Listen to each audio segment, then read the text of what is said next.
Hi friends, welcome to SR trendy. நம்ம போன வீடியோவில் ஸ்லீவ் ஜாயின் எப்படி பண்ணுறதுன்னு பார்த்தோம். நெக்ஸ்ட்டு சைட் ஜாயின் எப்படி பண்ணுறதுன்னு பார்ப்போம். ஸோ ப்ளவுஸ்க்கு இம்பார்ட்டன் பார்த்திங்கன்னா சைட் ஜாயின் ரொம்ப இம்பார்ட்டன்னு. அப்போ பார்த்திங்கன்னா இவங்களுக்கு நார்மல் ஸ்லீவும் இல்லாமல் எல்போ ஸ்லீவும் இல்லாமல் ஸோ ஒரு 9 இன்ச் அந்த மாதிரி உள்ள ஸ்லீவ் லென்த்து. அப்போ பார்த்தோம்னா அதோட ரவுண்ட் பார்த்திங்கன்னா 5.25. அந்த 5.25 கிட்ட மார்க் பண்ணிவிட்டு நெக்ஸ்ட்டு பார்த்திங்கன்னா ப்ளவுஸோட அந்த நாச் பண்ணியிருக்கோம் பார்த்திங்களா, ஃப்ரண்ட் அண்ட் பேக்கு அந்த கரெக்டாக எடுத்து வச்சுட்டு ஆம்கோல் கரெக்டாக மீட் ஆகுதான்னு பார்த்துக்கோங்க. நான் மார்க்கிங் பண்ணி காட்டுறேன் பார்த்திங்களா, அந்த மாதிரி ஃப்ரண்ட்டும் பேக்கும் கரெக்டாக மீட் ஆகணும். அந்த மாதிரி மீட் ஆகிற மாதிரி சைடில் கரெக்டாக எடுத்து வச்சுட்டு ஒரு 1/2 இன்ச்சுக்கு தள்ளி பார்த்திங்கன்னா ஒரு பின் பண்ணிக்கோங்க. அது பார்த்திங்கன்னா ஸ்லீவ் சைடு அந்த ஜாயினிங் தூக்கி இருக்கணும். அந்த மாதிரி கரெக்டாக எடுத்து விட்டுட்டு 2 ஆமும் கரெக்டாக மீட் ஆகுதான்னு செக் பண்ணிக்கோங்க.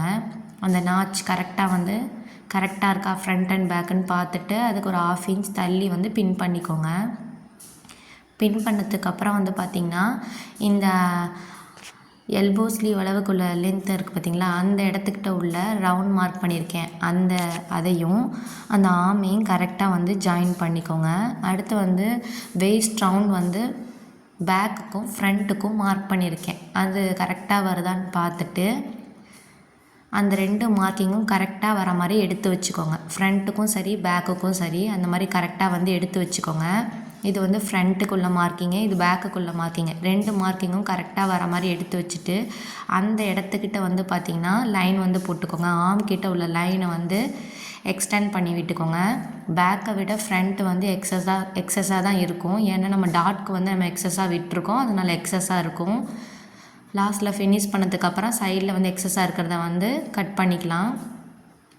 இப்போ இந்த மார்க்கிங்கும் ஆம்கிட்ட உள்ள மார்க்கிங் இருக்குது பார்த்திங்களா, அதை ஸ்கேல் வச்சு லைன் போட்டுக்கோங்க.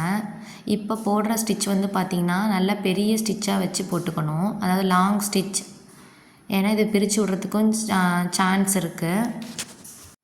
நல்ல லாங் ஸ்டிச்சாக ஏன் போட்டுக்கணும்னு சொல்கிறேன்னா, வேஸ்ட் ரவுண்டை செக் பண்ணி பார்ப்போம் லாஸ்ட்டாக ப்ளவுஸ் ஸ்டிச் பண்ணி முடித்ததுக்கப்புறம். அப்போ அது கரெக்டாக இருந்தால் அந்த ஸ்டிச் அந்த ஸ்டிச்சுக்கு மேலே ஸ்டிச் வந்தால் ஓகே.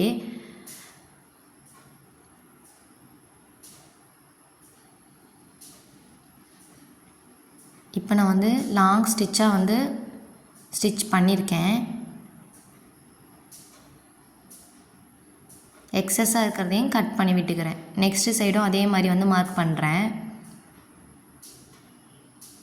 நெக்ஸ்ட்டு சைடும் ஸ்லீவோட ரவுண்ட் பார்த்திங்கன்னா 5.25. அந்த இடத்துல கரெக்டாக ஒரு மார்க்கிங் பண்ணிவிட்டு 5 இன்ச்சு அந்த இடத்துல ஒரு மார்க்கிங் பண்ணிவிட்டு அந்த ஆர்ம் சைடு கரெக்டாக மீட் ஆகுதான்னு செக் பண்ணிக்கோங்க. இந்த சைடும் கரெக்டாக பாருங்கள், 2 ஆமும் கரெக்டாக மீட் ஆகணும். அதுக்காக என்ன பண்ணுறீங்க, கரெக்டாக மீட் ஆகுதான்னு செக் பண்ணிக்கோங்க. அதே மாதிரி 2 நாச்சும் கரெக்டாக மீட் ஆகுதான்னு பார்த்துட்டு ஒரு 1/2 இன்ச்சுக்கு தள்ளி இந்த சைடு பின் பண்ணிக்கோங்க. பின் பண்ணிவிட்டு அந்த ஸ்லீவ் ஜாயின் பண்ணியிருக்கிறது பார்த்திங்களா, அது மேலே அதாவது ஸ்லீவ் சைடு இருக்கிற மாதிரி கரெக்டாக எடுத்து விட்டுக்கோங்க. எடுத்து விட்டுட்டு ஒரு 1/2 இன்ச்சுக்கு தள்ளி கரெக்டாக பின் பண்ணிக்கோங்க. நம்ம ஆன்லைன் கிளாஸ் 100 ருப்பீஸ்க்கு எடுத்துகிட்ருக்கோம். சேரணும்னு விருப்பம் இருக்கவங்க சீக்கிரம் ஜாயின் பண்ணிக்கோங்க. சேனல்லே சிலபஸோட டீட்டெயில்ஸ் எல்லாமே சொல்லியிருக்கேன். அந்த வீடியோட லிங்க் நான் கீழே கொடுக்குறேன். 10 டைப் ஆஃப் ட்ரெஸ்ஸஸ்க்கு பார்த்திங்கன்னா ஃபீஸ் 100 ருப்பீஸ் தான்.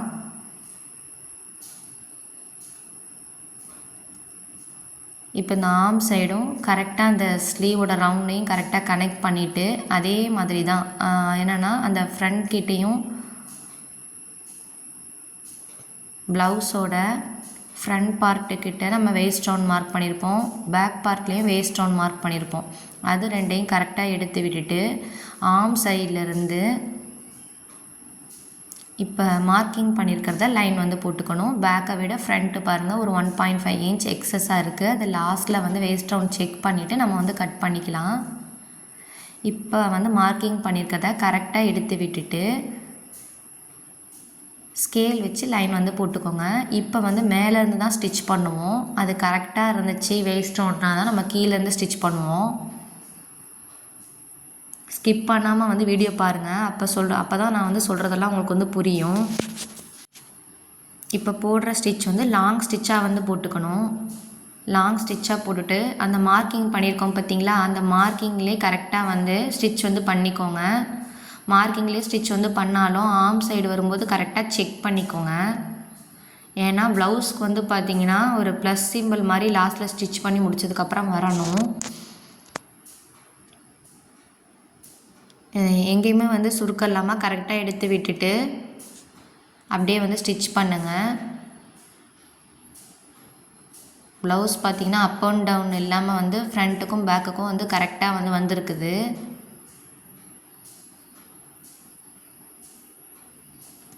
இப்போ போடுற ஸ்டிச்செல்லாம் வந்து பார்த்திங்கன்னா லாங் ஸ்டிச் தான். லாஸ்ட்டில் முடிக்கும் போது சின்னதாக வந்து ஒரு பேக் ஸ்டிச் வந்து பண்ணிக்கோங்க. ஏன்னா வேஸ்ட் ரவுண்டு செக் பண்ணும்போது அந்த ஸ்டிச் வந்து விட்டுறக்கூடாது. அதனால் சின்னதாக ஒரு பேக் ஸ்டிச் வந்து போட்டுட்டு இப்போ வேஸ்ட் ரவுண்டு வந்து இவங்களுக்கு வந்து பார்த்திங்கன்னா 30 இவங்களுக்கு வந்து வேஸ்ட் ரவுண்டு. அதை வந்து செக் பண்ணணும். எப்படி செக் பண்ணணும் அப்படின்னு சொல்கிறேன் பாருங்கள். அதாவது வந்து பார்த்திங்கன்னா இந்த வி வந்து முடிஞ்ச இடத்துலேருந்து ஹூக் வந்து ஸ்டார்ட் ஆன இடம் வரையுமே நம்ம வந்து வேஸ்ட் ரவுண்ட் செக் பண்ணணும். வி ஸ்டிச் பண்ணியிருக்கோம் பார்த்தீங்களா, வீப்பட்டி, அதை வந்து விட்டுறணும். விட்டுட்டு அங்கேருந்து ஸ்டார்டிங்கில் வந்து 1 இன்ச் கரெக்டாக டேப்பை வந்து வச்சுக்கோங்க. 30 இன்ச் வருதா அப்படின்றத செக் பண்ணுங்கள்.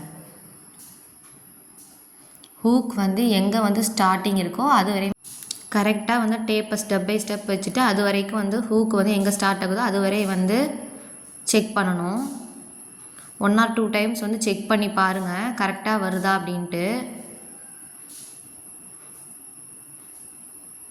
29.5 வருதா, அதனால் திருப்பி ஒன்ஸ் வந்து செக் பண்ணி பார்க்குறேன். கரெக்டாக வந்துச்சுன்னா ப்ராப்ளம் கிடையாது. கரெக்டாக வரலன்னா இப்போ ஒரு 0.5 கம்மியாக வருதுன்னா நீங்கள் ஏதாவது ஒரு சைடு மட்டும் என்ன பண்ணுறீங்கன்னா ஒரு 1/4 இன்ச்சுக்கு வந்து இப்போ போட்ட ஸ்டிச்சுக்கு பக்கத்துலேயே வந்து வேஸ்ட் ரவுண்டை நீங்கள் எக்ஸ்டெண்ட் பண்ணிக்கலாம்.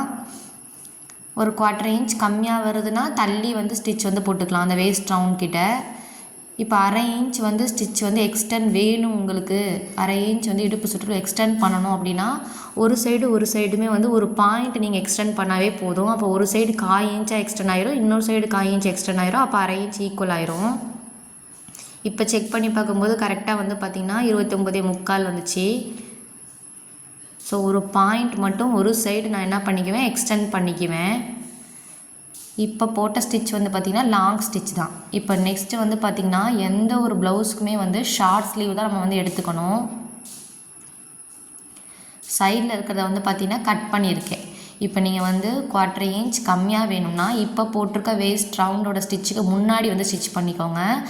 1/2 இன்ச் நீங்கள் எக்ஸ்டெண்ட் பண்ணணும் அப்படின்னா ஒரு சைடு மட்டும் 1/4 இன்ச் தள்ளி வந்து இப்போ போட்டிருக்கோம்ல வேஸ்ட்டுக்கிட்ட ஸ்டிச்சு, அதை வந்து ஒரு 1/4 இன்ச் தள்ளி வந்து மார்க்கிங் வந்து கொடுத்துக்கோங்க. இப்போ போடுற ஸ்டிச்சு எல்லா ப்ளவுஸ்க்குமே எல்போ ஸ்லீவ் ஸ்டிச் பண்ணாலும் ஆஃப் ஸ்லீவோட லென்த் அண்ட் ரவுண்ட், அதாவது 5.5 இன்ச் 6 இன்ச் அந்த சைடு உள்ள லென்த்து அண்ட் ரவுண்டை வந்து நீங்கள் வந்து மார்க் பண்ணிக்கணும். எங்களுக்கு வந்து 5.5 இன்ச் ஸ்லீவோட லென்த் வந்து எடுத்திருக்கேன். 40 சைஸ்க்கு மேலே உள்ள பாடி சைஸாக இருந்தாலுமே 6 இன்ச்சுக்குள்ளே ஸ்லீவோட லென்த்து கிட்ட கரெக்டாக மார்க் பண்ணிவிட்டு அந்த இடத்துக்கிட்ட உள்ள ரவுண்ட் வந்து எடுத்துக்கோங்க. இவங்களுக்கு வந்து 5.75 ரவுண்டு அந்த கரெக்டாக அந்த இடத்துக்கிட்ட மார்க்கிங் வந்து பண்ணிவிட்டு கரெக்டாக வந்து 5.5 இன்ச் ஸ்லீவோட லென்த்து அதோட ரவுண்ட் கிட்ட நான் வந்து 5.75 வந்து மார்க் பண்ணியிருக்கேன். மார்க் பண்ணிவிட்டு கீழே வேஸ்ட் ரவுண்ட் இருக்குது பார்த்தீங்களா, நான் ஒரு சைடு 1/4 இன்ச் எக்ஸ்டெண்ட் பண்ணி வந்து ஸ்டிச் வந்து பண்ணிட்டேன். ஒரு பாயிண்ட் அளவுக்கு எக்ஸ்டெண்ட் பண்ணி ஸ்டிச் பண்ணிக்கிட்டேன். இப்போ 2வது சைடு வந்து சொல்கிறேன் பாருங்கள். உங்களுக்கு வந்து எவ்வளோ வந்து ஒரு 1/4 இன்ச் வந்து எக்ஸ்டெண்ட் வேணும்னா ஒரு சைடு ஒரு பாயிண்ட் அளவுக்கு வந்து எக்ஸ்டெண்ட் பண்ணிக்கோங்க வேஸ்ட்டோட ரவுண்டை. 1/4 இன்ச்சுக்கு தள்ளி வேணும், அதாவது 1/2 இன்ச் உங்களுக்கு எக்ஸ்டர்னாக வேணும் அப்படின்னா ஒரு சைடுக்கு 1/4 இன்ச் நீங்கள் ஸ்டிச் பண்ணிக்கிறனாலும் ஓகே தான். இல்லைனா ஒரு சைடுக்கு ஒரு பாயிண்ட் ஸ்டிச் பண்ணிவிட்டு இன்னொரு சைடுக்கும் ஒரு பாயிண்ட் தள்ளி வேஸ்ட் ரவுண்ட் வந்து மார்க்கிங் பண்ணிக்கோங்க. இப்போ ஆஃப் ஸ்லீவோட லென்த் எங்கே வருதோ ரவுண்டு, ஆஃப் ஸ்லீவோட லென்த் அண்ட் ரவுண்ட் மார்க் பண்ணியிருக்கேன்ல, அந்த இடத்துக்கிட்ட உள்ள ரவுண்டு வந்து மார்க்கிங் பண்ணியிருக்கிறதுக்கு நேராக எங்கே வேஸ்ட் ரவுண்டு வேணுமோ அந்த இடத்துக்கிட்ட ஸ்கேல் வச்சு ஸ்ட்ரைட்டாக வந்து லைன் வந்து போட்டுக்கோங்க. இது வந்து பார்த்திங்கன்னா ஆர்ம் சைடு ஸ்லீவ் சைடு கரெக்டாக இழுத்து வச்சு கரெக்டாக அந்த லைன் வந்து போடணும். இந்த நாச்சுக்கு முன்னாடி ஒரு 1/4 இன்ச்சுக்கு முன்னாடியே அந்த ஸ்டிச் வந்து வரலாம், இல்லைனா 1/4 இன்ச்சுக்கு பின்னாடியும் வந்து வரலாம். அது வந்து ப்ராப்ளம் கிடையாது. எங்கே அந்த லைன் வருதோ அந்த இடத்துல ஆனால் ஸ்டிச் பண்ணிக்கணும். எனக்கு வந்து கரெக்டாக நாச் பண்ண இடத்துக்கு நேராகவே தான் அந்த ஸ்டிச் வந்து வருது. கரெக்டாக வந்து ஆர்ம் சைடு கரெக்டாக இழுத்து விட்டுட்டு வேஸ்ட் ரவுண்ட் மார்க் பண்ணியிருக்கிறதையும் ஆஃப் ஸ்லீவோட ரவுண்ட் மார்க் பண்ணியிருக்கிறதையும் என்ன பண்ணிக்கணுமோ ஸ்கேல் வச்சு ஸ்ட்ரைட் லைன் வந்து வரைஞ்சிக்கணும். வரைஞ்சதுக்கப்புறம் வந்து பார்த்திங்கன்னா இப்போ வந்து தெரியும், நான் முன்னாடி ஸ்டிச் பண்ணியிருந்த மாதிரியே ஸ்டிச் பண்ணினா கைக்கிட்ட வந்து லூஸ் வந்துருக்கும். இந்த ஸ்டிச் 1/4 இன்ச்சுக்கு முன்னாடியும் வரலாம், 1/4 இன்ச்சுக்கு வந்து பின்னாடியும் வந்து வரலாம். ஸ்கேல் வச்சு லைன் பண்ணுறோம் பார்த்தீங்களா, அந்த லைன் வந்து சொல்கிறேன். இப்படி கரெக்டாக அந்த ஸ்லீவ் சைடு இழுத்து விட்டுட்டு கரெக்டாக வேஸ்ட்லேருந்து அந்த லைன் வந்து போட்டுக்கணும். இப்போ பண்ணுற ஸ்டிச் வந்து பார்த்திங்கன்னா நம்ம கீழேருந்தே ஸ்டிச் வந்து பண்ணிக்கலாம். ஃபஸ்ட்டு வந்து மேலேருந்து ஸ்டிச் பண்ணோம், அது செக்கிங்காக. இப்போ போடுற ஸ்டிச் வந்து பார்த்திங்கன்னா நீங்கள் வந்து கீழேருந்தே வந்து ஸ்டிச் பண்ணிக்கலாம். ஸ்டார்டிங்கில் வந்து பேக் ஸ்டிச் வந்து பண்ணிவிட்டு இப்போ வந்து பார்த்திங்கன்னா போடுற ஸ்டிச்சு வந்து அட்ஜஸ்ட் பண்ணிக்கோங்க. ஃபஸ்ட்டு வந்து லாங் ஸ்டிச்சாக நான் வந்து வச்சுருந்தேன். இப்போ எப்பயும் போல் ஸ்டிச் வந்து எப்படி பண்ணுவோமோ அதே மாதிரியே அட்ஜஸ்ட் பண்ணிக்கோங்க. இப்போ போடுற ஸ்டிச்சை கீழேருந்து ஸ்டிச் பண்ணிக்கோங்க. கரெக்டாக ஆர்ம் சைடு கரெக்டாக எடுத்து விட்டு ஸ்டிச் பண்ணிக்கோங்க. லாஸ்ட்டில் ஃபினிஷிங் ஆனதுக்கப்புறம் பார்த்திங்கன்னா ஒரு ப்ளஸ் சிம்பலாட்டம் வந்து வந்திருக்கணும் ப்ளவுஸில்.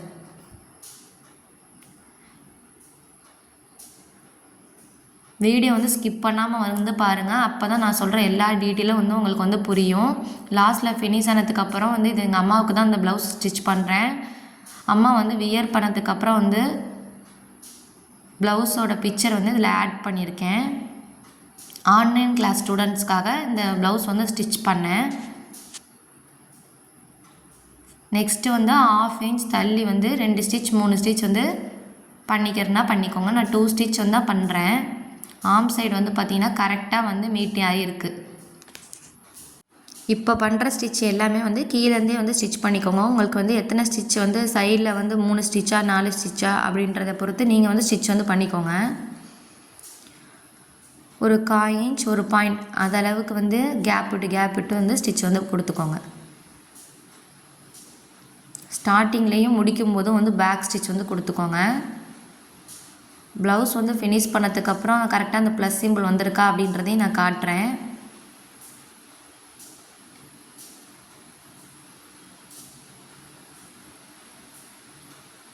இப்போ வந்து அம்மாவோட பிக்சர் வந்து ஆட் பண்ணியிருக்கேன் பாருங்கள். இந்த வீடியோ பிடிச்சிருந்தா மறக்காமல் லைக் அண்ட் சப்ஸ்கிரைப் பண்ணிக்கோங்க. பக்கத்தில் இருக்க பெல் ஐக்கானை கிளிக் பண்ணிக்கோங்க.